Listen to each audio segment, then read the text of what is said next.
On December 20, the quiet town of Lockerbie in Scotland was forever scarred by one of the most shocking aviation disasters in history.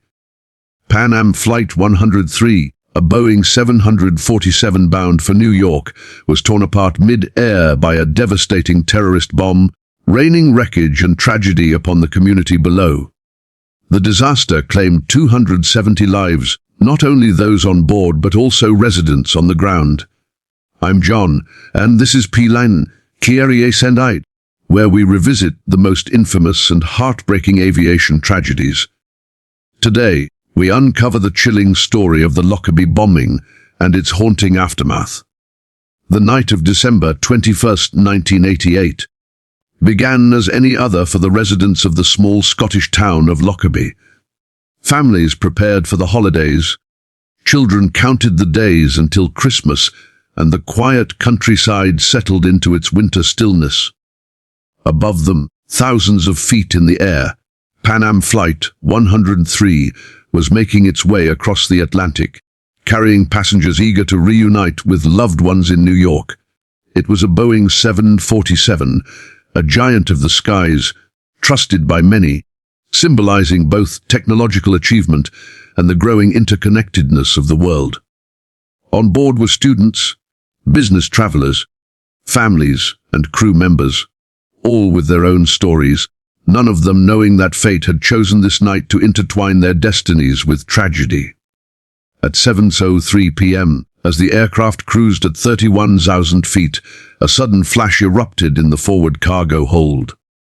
A bomb, hidden inside a suitcase, tore through the fuselage with an unimaginable force. In a fraction of a second, the cabin lost pressure, and the jet's mighty frame began to disintegrate in mid-air.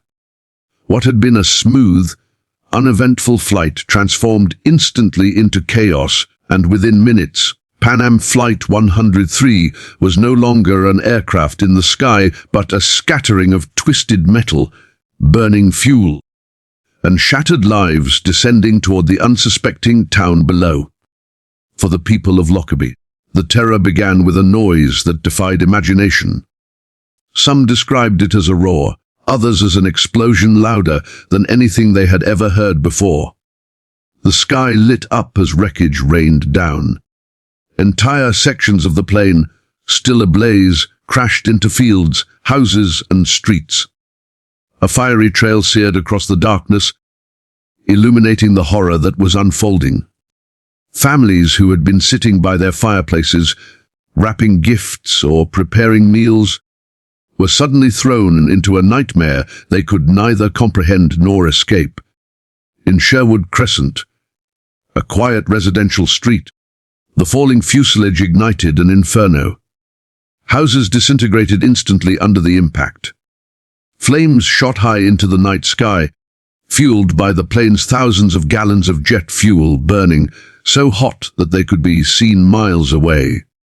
For those who lived nearby, survival became a desperate gamble as shockwaves shattered windows and the ground itself trembled.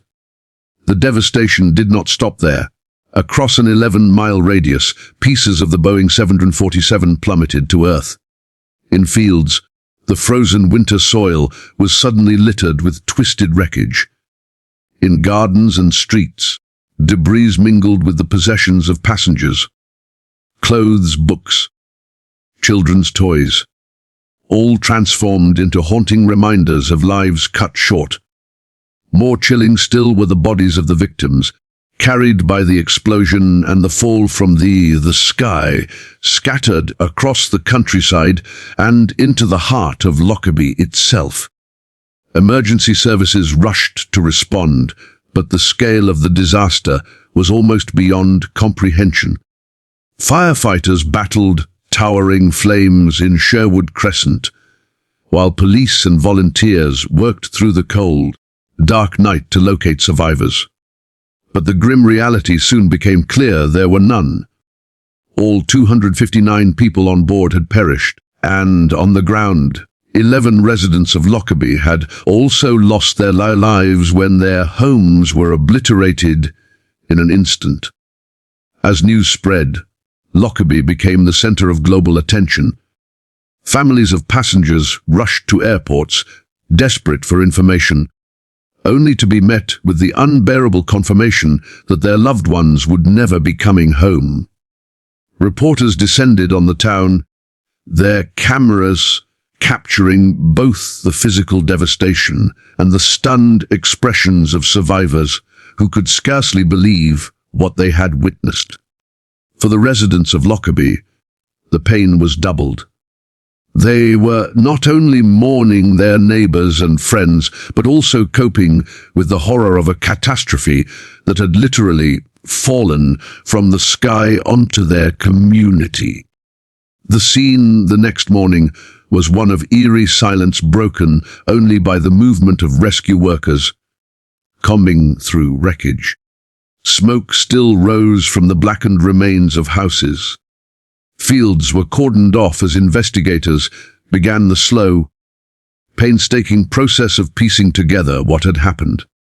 Helicopters hovered overhead, mapping the enormous debris field that stretched for miles, while on the ground, police officers carried out the somber task of recovering bodies and marking where each had been found. For those tasked with this grim duty, the images would never fade, the belongings of passengers, strewn like confetti across the fields, family photographs lying in the mud, shoes without owners, and gifts wrapped in holiday paper that would never be opened. Among the most haunting sights was the nose section of the Boeing 747, which had broken away from the rest of the fuselage and landed in a remote field. Its once proud frame was twisted and torn, a symbol of how violently the aircraft had been ripped apart.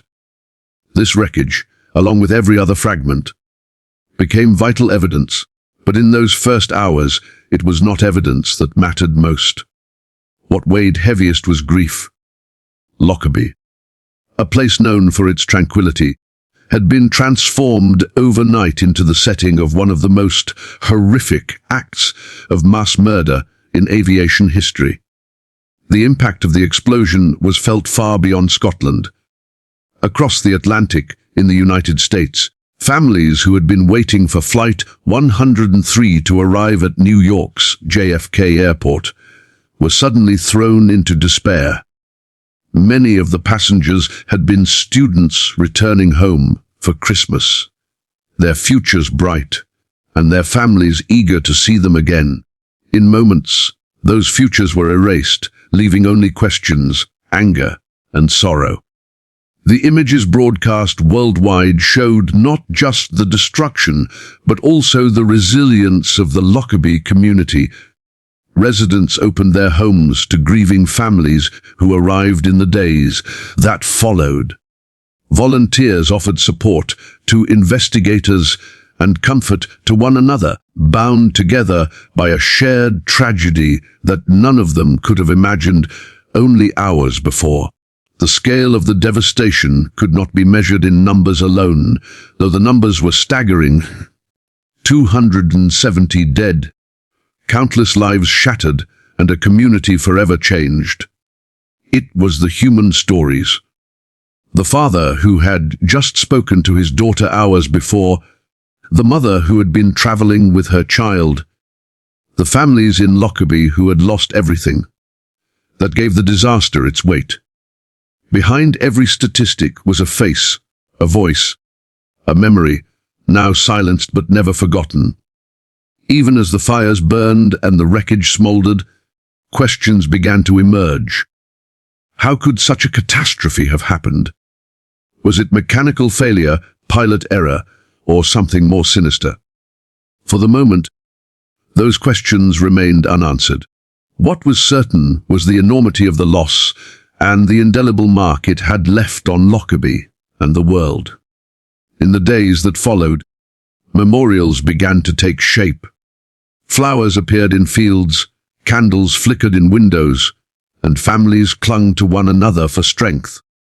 Yet, beneath the mourning was an undercurrent of unease, for the manner in which the Boeing 747 had disintegrated in midair suggested that this was not merely a tragic accident, but something far darker.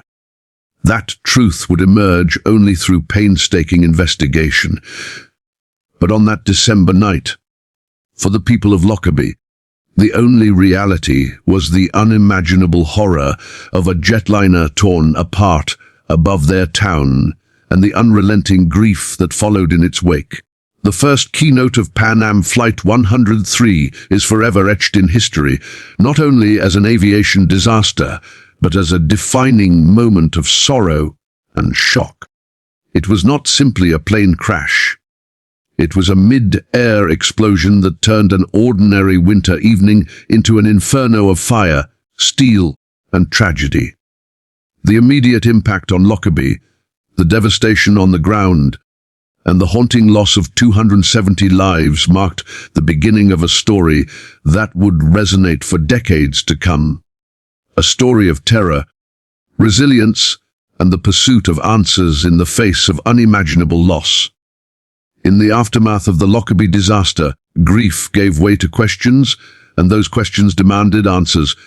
How could a Boeing 747, one of the safest and most advanced aircraft of its time, simply fall apart mid-air on a cold December evening? Investigators arriving at the scene immediately suspected that something more sinister than mechanical failure or human error had taken place. The way the fuselage had torn apart, the scattered debris spread over miles of Scottish countryside, and the accounts of witnesses who had seen a fiery explosion in the sky all pointed to a single horrifying possibility. The aircraft had been destroyed by a bomb. From the very beginning, the investigation into Pan Am Flight 103 was unlike any other. It required not only unraveling the physical evidence of one of the largest crime scenes in history, but also navigating the complex web of international politics and terrorism that had begun to grip the world. Scottish police, working alongside Britain's Air Accidents Investigation Branch, set about combing the 1,100-square-mile debris field, each fragment of wreckage tagged, photographed, and painstakingly analyzed. Helicopters flew overhead, mapping the spread of debris, while thousands of officers, volunteers, and even local residents combed fields and woods for the smallest scraps of evidence. No item was too small to be considered. Every piece of metal, every scrap of fabric might hold the answer to what had brought the aircraft down. The breakthrough came when forensic teams discovered a section of the cargo hold that bore unmistakable signs of an explosion from inside. Shards of metal were bent outward, not inward, indicating that the force had come from within the plane. Further examination revealed traces of a powerful plastic explosive known as Semtex, confirming beyond doubt that this had been no accident, but an act of deliberate sabotage.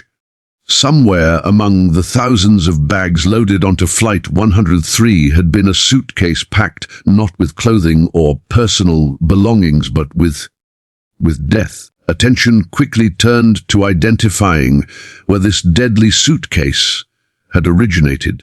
Investigators reconstructed the complex chain of baggage transfers, tracking the doomed luggage across airports and continents. Slowly, a chilling picture emerged. The suitcase containing the bomb had been smuggled onto a feeder flight in Malta, transferred to Frankfurt, and then loaded onto Pan Am Flight 103 in London, without ever being associated with a legitimate passenger. Hidden within a Toshiba cassette player, the bomb had been carefully designed to evade detection, timed to detonate when the aircraft was at cruising altitude. The level of planning suggested not just individual malice, but the backing of an organized group with both resources and motive. By the late 1980s, international terrorism was no stranger to the world, and investigators quickly began piecing together potential suspects. Suspicion fell on various groups, including Palestinian militants and Middle Eastern organizations that had carried out previous attacks on Western targets. Yet as intelligence agencies pored over leads, the trail pointed increasingly toward Libya, a nation whose leader, Muammar Gaddafi, had long been associated with sponsoring terrorist operations. Evidence mounted that Libyan operatives had been involved in constructing and planting the bomb, using Malta as a staging ground. The investigation was a joint effort spanning continents. Scotland's small police force suddenly found itself at the centre of one of the most significant criminal inquiries in history, working closely with the FBI and other international agencies. Over the years that followed, they pieced together a mountain of evidence: fragments of the suitcase, circuit boards from the bomb's timer, records from Malta's Lucca airport, and testimony from witnesses who recalled suspicious figures purchasing clothes later found inside the suitcase that carried the bomb. Each detail, no matter how small, added to the mosaic of proof that revealed how carefully orchestrated this act of terror had been. But justice was not swift. Political obstacles loomed large. Libya, under Gaddafi, refused to cooperate with international demands to hand over suspects. For years, the pursuit of accountability was entangled in diplomacy, sanctions, and international standoffs. Families of the victims, both in the United States and in the United Kingdom, found themselves trapped in a limbo of grief and frustration, pressing for answers and demanding that those responsible be held accountable. Their pain became a driving force, ensuring that the Lockerbie bombing would never fade from the world's attention, no matter how long justice took. It was not until 1991, 3 years after the disaster, that charges were formally brought against 2 Libyan intelligence operatives, Abdelbasset al-Megrahi and Lamin Khalifa Fima. They were accused of orchestrating the bombing, handling the suitcase, and ensuring its deadly journey onto Flight 103. Yet even then, years of diplomatic wrangling followed before Libya finally agreed to surrender the 2 men for trial. The trial itself would become one of the most extraordinary in modern history. Held not in Scotland or the United States, but on neutral ground in the Netherlands, under Scottish law, in a specially constructed court. For the families of victims, the trial was both a moment of vindication and a painful reopening of wounds. They listened as prosecutors laid out in painstaking detail the chain of events, from the assembly of the bomb to the unsuspecting transfer of the suitcase that sealed the fate of 270 people. Evidence was displayed, witnesses recounted what they had seen, and the fragments of the timer linked to Libyan intelligence were presented as the smoking gun. After nearly 3 years of hearings, the verdict came in 2001. Abdelbasset al-Megrahi was found guilty and sentenced to life in prison, while Fima was acquitted. The conviction marked a turning point, but it did not bring closure. For many, questions lingered. Had the full truth been revealed? Was Libya acting alone, or were others involved? Political debates swirled around the case, with some claiming that larger powers had shielded other potential culprits to protect fragile international relations. To this day, conspiracy theories persist, fueled by the murkiness of international intelligence and the secrecy surrounding certain aspects of the case. Despite the doubts, one thing remained clear: the Lockerbie bombing had changed the world's approach to aviation security and international terrorism. Airports across the globe tightened their baggage screening protocols. Intelligence agencies began sharing information more aggressively, and the notion that a passenger plane could be targeted as a weapon of political violence became an ever-present concern. For the families of victims, the pursuit of justice was more than a legal process. It was a lifelong mission to ensure their loved ones were not forgotten and that the lessons of Lockerbie would prevent future tragedies. As the years passed, Libya eventually accepted responsibility for the bombing, though Gaddafi himself denied personal involvement. In 2003, Libya agreed to pay compensation to the families of the victims, a gesture seen not as an admission of guilt by all, but as a political necessity to rejoin the international community. Yet money could never repair the wounds left by that December night, nor could it restore the futures stolen by an act of ruthless terror. Even in later years, the story continued to evolve. Megrahi, the only man ever convicted for the attack, was released in 2009 on compassionate grounds after being diagnosed with terminal cancer. His release sparked outrage, particularly in the United States, where many families felt betrayed that the man held responsible for so much suffering would not serve his full sentence. Megrahi returned to Libya, where he lived until his death in 2012, still proclaiming his innocence. His release reignited debates about the case, with some insisting that deeper truths remained buried, hidden within the labyrinth of global politics and intelligence operations. Yet beyond the politics and the courtroom battles, the human impact of the investigation remained the most powerful legacy. Each discovery during the inquiry, whether it was a fragment of metal, a circuit board, or a testimony, was tied to lives that had been extinguished in an instant.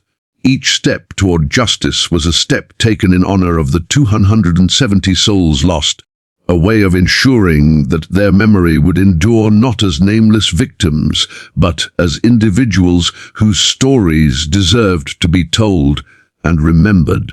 The pursuit of justice for Pan Am Flight 103 was long fraught, and at times incomplete, but it demonstrated the determination of families, investigators, and nations to confront one of the darkest acts of terrorism in aviation history. It was a reminder that behind every act of terror lies not only destruction, but also resilience, that even in the face of overwhelming grief, humanity seeks truth, accountability, and a measure of peace.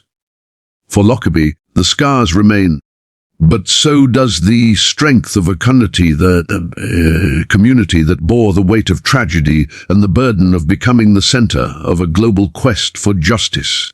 For the world, the lessons of that investigation reshaped how we view air travel, terrorism, and the lengths to which societies must go to confront those who deal in death from the shadows. The second keynote of Pan Am Flight 103 is a story not of the explosion itself, but of what followed.